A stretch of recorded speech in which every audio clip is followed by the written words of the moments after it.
근데 환자가 아프고 급한 응급 환자가 들어오면 이 사람들 그렇다고 해서 가는 사람 한 명도 없습니다. 의사의 99%는 거의는 다 뭐다? 사명감이 있다는 거죠. 이번에는 좀 심각한 질문 하나 드리겠는데, 최근 의대 정원 학대가 아마 전국적으로 제일 큰 이슈가 되고 있습니다. 좀 심각한 질문이지만 의대 정원 학대 원장님 어떻게 생각하십니까? 으억! 아니 하필이면 조수아 TV가 요즘에 핫하게 뜨고 있는데 그 민감한 질문을 던지면 어찌합니까? 죄송합니다.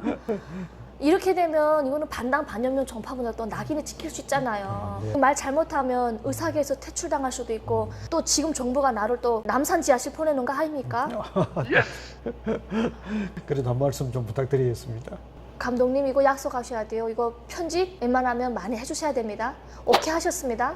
그냥 사실은 대한민국의 의사의 한 사람으로서 만약에 이걸 어떻게 바라보냐 하면 저는 정말 이게 의사협회랑 그러니까 우리 의사들과 정부가 너무 강대강인 것 같아요.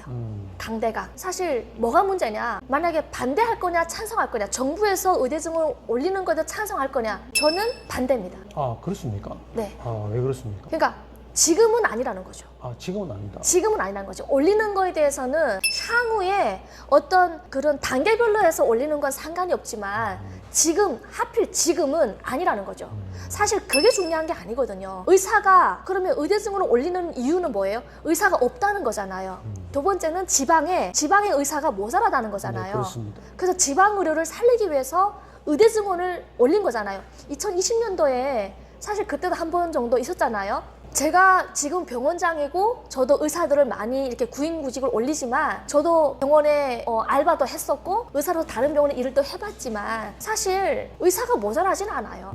모자라진 않아요. 근데 그러면 모자라지 않는데 왜 의사가 없냐? 의사로서 환자를 받았을 때 느낌을 말씀드리면 환자들이 왔을 때 우리가 서울이나 서울권에 있는 수도권 대학처럼 상급 종합병원처럼 의사의 질을 높여주고 그만큼의 수가를 올려주면 대한민국에 좋은 의사 많아요.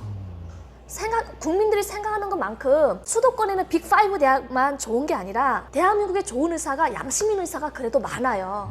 예, 저 같은 의사도 사실 저도 서울대 나왔으면 서울에서 개업을 했겠죠. 네, 그렇죠. 맞잖아요. 굳이 이 지방에 저 같은 좋은 의사도 여기 와서 있을 때는 어떻게 보면 사명감을 가지고 일을 하는 거예요. 네. 정말 돈 벌이러 왔다 하면은 저는 여기 안 왔을 거예요.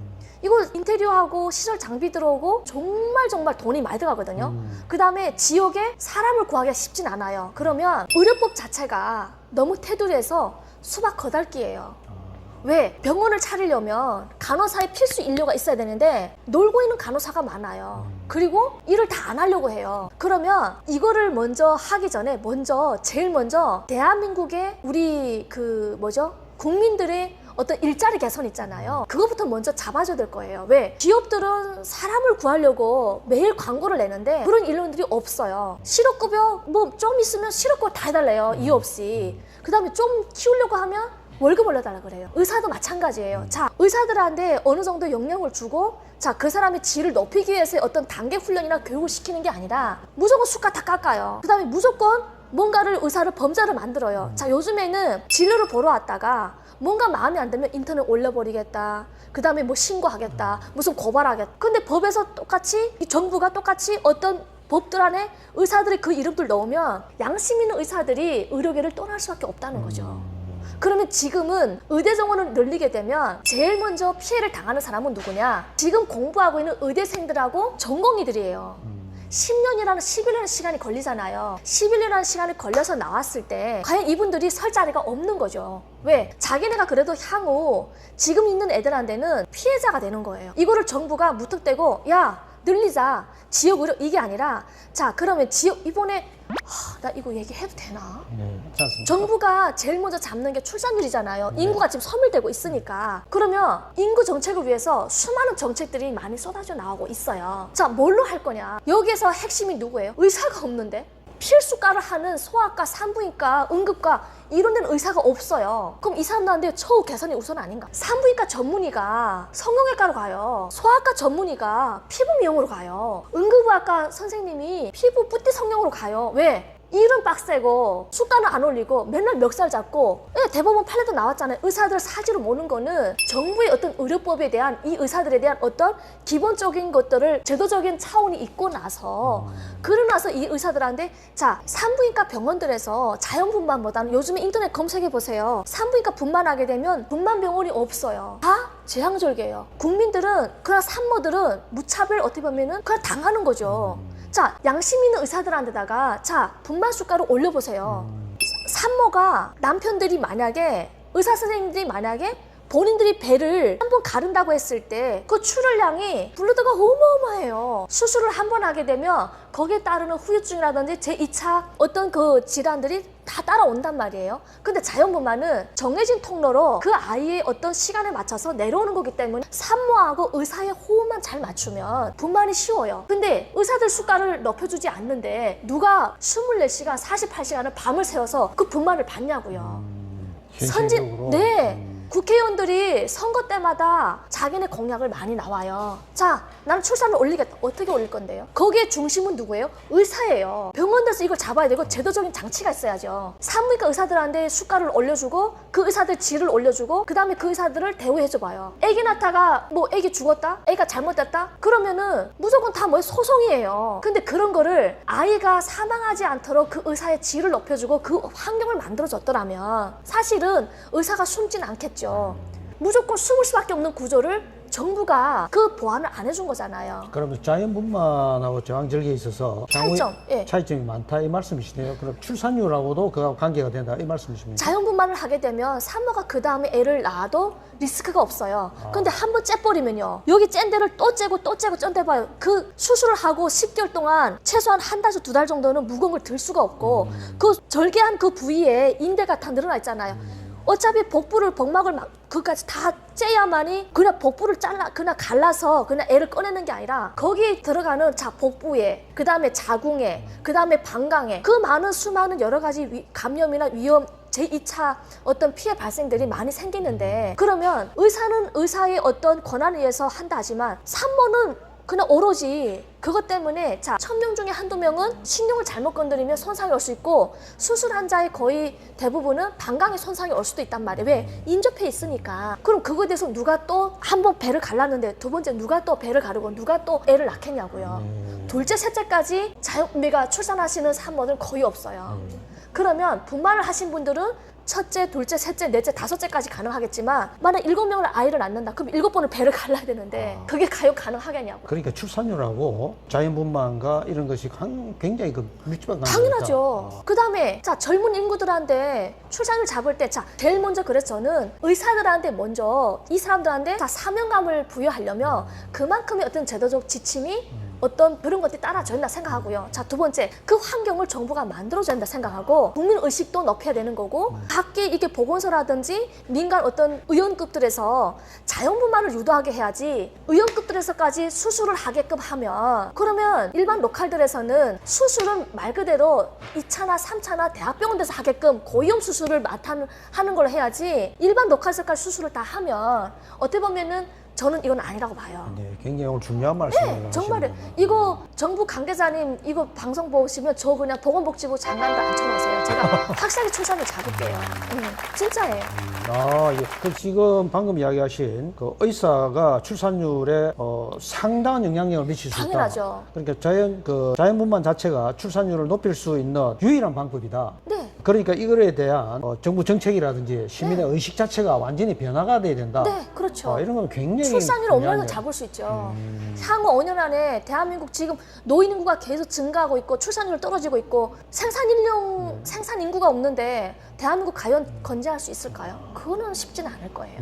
오늘 굉장히 그 중요한 말씀을 그 다음에 하시네요. 의대 증원에 대한 부분도 마찬가지예요. 자, 전공이라든지 의대생들이 지금 향후 이분들의 어떤 앞으로의 미래가 불투명한 거예요. 보장이 안 된 거예요. 갑자기 이렇게 늘려버리게 되면 이분들은 그러면 자기네가 열심히 공부하고 열심히 정말 그걸 마치고 나왔을 때 자기들 밥그릇이 없어지는 거예요. 그렇게 해서 가면 안 되는 거죠. 그러면 이분들한테도 뭔가를 제도적인 차원에서 자 향후 너희들한테는 어떤 시점을 줘야죠. 갑자기 2,000명이라는 건 말도 안 되는 거고 그 다음에 이것도 대한의사협회하고 의사들하고 서로 간의 어떤 소통을 통해서 자 우리가 이렇게 계획을 하고 있는데 어떤 식으로 접근하면 좋을까 하는 방안을 노력하는 것보다는 일방적으로 2020년도에 그때 한번 사태를 겪었잖아요. 그러면 그때 1차에서 실패했잖아요. 그럼 2차에서는 똑같은 방법이에요. 먹힐 것 같아요? 아니요. 저는 제가 병원장이지만 저도 여기에 나가야 된다 그러면 저도 나가서 한 목소리 할 것 같아요. 왜? 내가 만약 지금 내가 의대생이라고 생각했을 때 이거는 맞는 거죠. 그리고 지금 모든 국민들이 그러잖아요. 자, 환자의 생명을 벌모로 너네 왜 나가냐. 근데 이분들도 암담한 거예요. 자기네도 그 추운 날씨에 나가고 싶겠어요. 근데 원장님, 이게 다시 말씀드리면은 일반 대중들은 닥터들은 상위권이라는 네, 인식이 맞아요. 좀 많지 예. 않습니까? 그런데 이네도 일반 대중들이 볼 때는 너무나 기득권이지 않느냐, 예. 그 좀 양보해야 되지 않느냐는 그런 이야기도 있거든요. 공감도 있어요. 그래서 사실은 전공이라든지 어떤 의대생들이나 이런 부분들도 지금 갑자기 이렇게 막 나가는 것보다는 조금은 우리가 이걸 받아들이기에는 조금 무리하니, 자, 저희도 생각할 시간을 좀 주시고 정부도 조금 시간을 좀 주십시오 해서 한 담은 일주일이든 2주든 한 달이든 조금 서로 협상을 좀 해야 되지 않을까. 근데 무작정 뛰쳐나가는 거는 어떻게 보면은 뭐 같은 의사로서 뭐 선배로서 어떻게 보면 좀 자기 부모님이 지금 그 처지에 놓였다면 과연 그럴 수 있을까. 그래서 한쪽으로는 충분히 이해는 되지만 또 한쪽으로는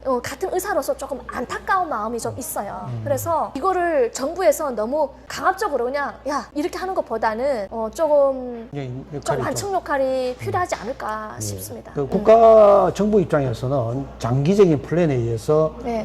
국민들에 대한 그 생각 그런 게 굉장히 깊게 이제 관여되어 있는 상황이다 보니까 네. 또 의료진들은 자기 장래에 대한 불투명 이런 데 맞죠. 대해서 상당히 충돌하고 있는 것 같은데, 오늘 또 여러 가지 이야기 중에 이 영상이 많은 정부 관계자나 또는 일반 대중들이 볼 때에 큰 도움이 될 것 같습니다. 조금 한 번 더 좀 깊이 있게 좀 들어가 본다고 하면 네. 요 부분에서 사실 이렇게 되면 의사의 그런 문제 하나로 끝날 게 아니라 주변에 있는 어떤 그런 시장들도 다 흔들릴 거예요. 자, 실례로 의과대학의 대학원, 우리 흔히 얘기하면 의학 전문 대학원이잖아요. 여기 오는 애들이 카이스트 출신들도 와요.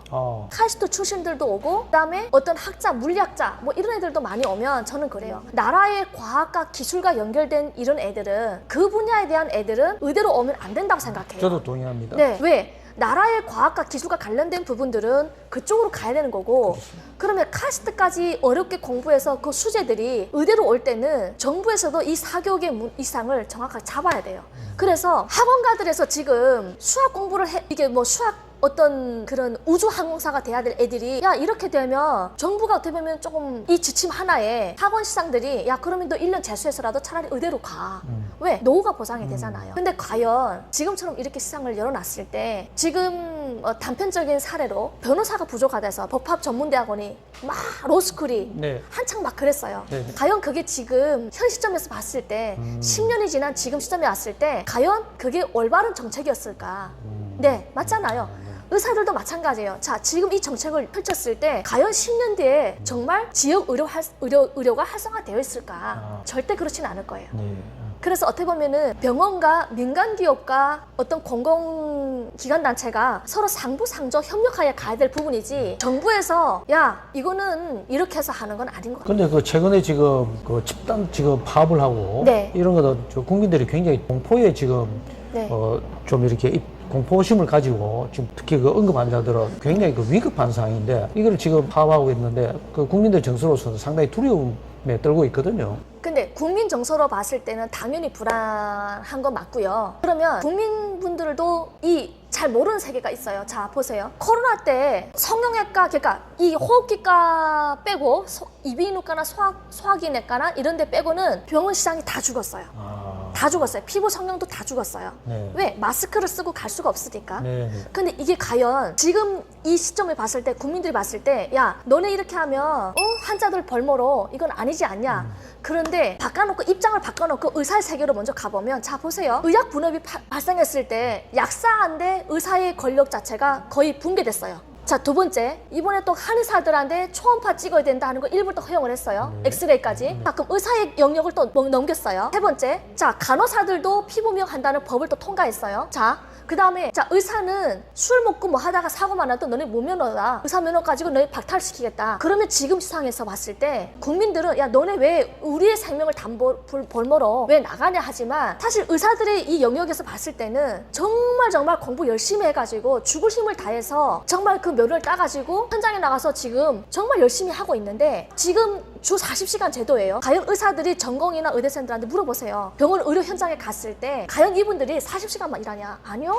환자의 생명을 놓고 나 퇴근 시간입니다 가는 사람 아무도 없어요. 한번 가보세요. 의료 현장에서 이분들한테 다른 노동 기업들은 다 마찬가지로 주 40시간이면 시간만 되면 땡 하고 갑니다. 근데 환자가 아프고 급한 응급 환자가 들어오면 이 사람들 그렇다고 해서 가는 사람 한 명도 없습니다. 의사의 99%는 거의는 다 뭐다? 사명감이 있다는 거죠. 그래서 그 부분만큼은 국민들께서 조금 이해를 해줬으면 좋겠어요. 너무 너네를 이렇게 차가운서로 자꾸 보다 보면 이들 반발심은 더 커질 수 있다는 거. 어느 정도는 국민들 입장에서는 봐줄 수 있는 부분은 자, 그 응급 환자가 갔을 때 이 의사가 환자분 죄송해요 지금 퇴근 시간에 가는 의사가 있냐고.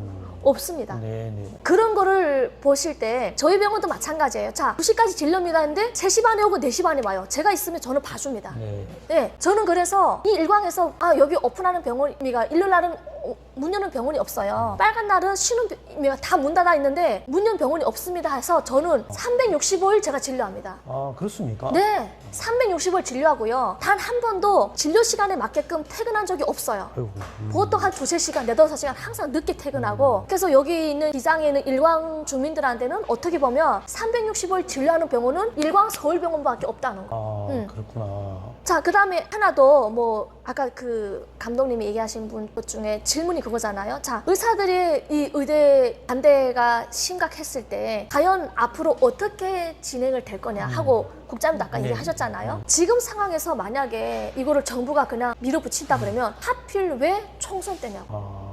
하도 많고 많은 날짜 중에 하필이면 왜 선거 총선을 앞두고 이런 얘기들이 나오냐고요. 이런 거는 충분하게 1년 전부터 충분하게 검토해서 올 수 있는 부분들이 아니었을까요? 네, 맞습니다. 네. 네. 그리고 의사협회도 지금 너무 강대강이지만 지금 상황에선 사실 이게 장기전화 된다고 하면 피해의 제1순위는 국민이 아닐까 싶어요. 국민이 아닐까 싶어요. 자, 이 어려운 시기에 정부든 의료회든 정말 그 솔로몬의 지혜가 요구되는 것 같아요. 요 문제는 뭐 바위과 골리앗의 싸움. 네, 요 문제는 이제 여기서